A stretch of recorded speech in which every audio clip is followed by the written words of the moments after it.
A Heroine and the Ungrateful, 4th of June, 1948.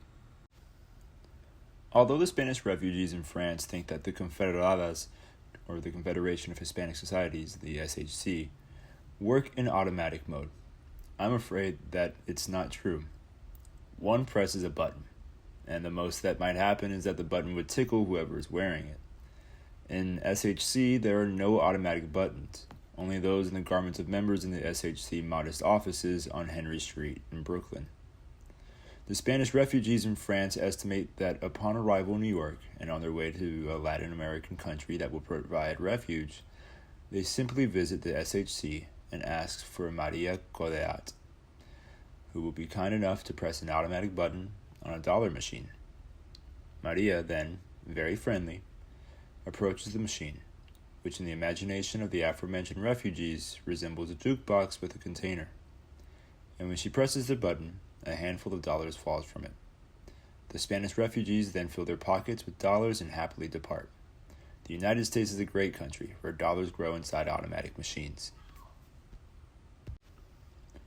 However, these same refugees soon find out that SHC is a modest organization that occupies wretched premises in the humblest neighborhood of Brooklyn.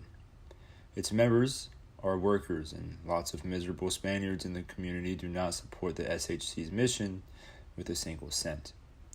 When refugees met the heroine of the organization, María Cordellat, the tireless, uncomplaining, long-suffering executive member who leads the bureaucratic weight of the organization, and they hear from the lips of the stoic Conrad the sad truth that there is no money, but plenty of requests for it, they feel disappointed. What kind of scam is this? We had been told in France that upon arrival in New York, the SHC would look after us, pay our expenses to reach Guatemala, Mexico, or Venezuela, and give us a few dollars so we did not walk away empty-handed and digging in our pockets. We've been cheated. You are cheating us and have kept the money that you do not want to give away. We know in New York there are many philanthropic millionaires. What do you do with the money? We have rights. We are Spanish refugees. María Cordellat, with infinite patience, lets them speak. It costs nothing. And what the hell? The venting does them good. Some of them, if not allowed to unleash their characteristically Spanish intransigence, would explode. Although not much would be lost if they exploded. What can be expected of those who haven't learned to be humble in need and in misery, and can only utter words of acrimony, resentment, and haughtiness, instead of words of gratitude?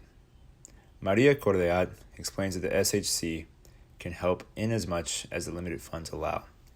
She cannot give hundreds of dollars to each Spanish refugee. That stops here because there are limited funds. The Spanish community of New York and the United States are poor, hardworking, and can only contribute in small amounts to the SHC. In addition, no millionaire philanthropists, not even philanthropists, contributed even a single dollar to SHC. Naturally, Spanish refugees do not believe whatever María Cordellat has to say. How could they, who were so excited, believe her disheartening words? But María Cordellat doesn't give up. That's when her heroic willpower shows. She could just say with the most charming of smiles, "Sorry folks, but we lack funds and SHC can't help." But she doesn't say so. She starts to work with the International Committee, with local organization, with all kinds of U.S. philanthropic centers so that the refugees can depart with the expenses of their stay covered in some Mexican money in their pockets.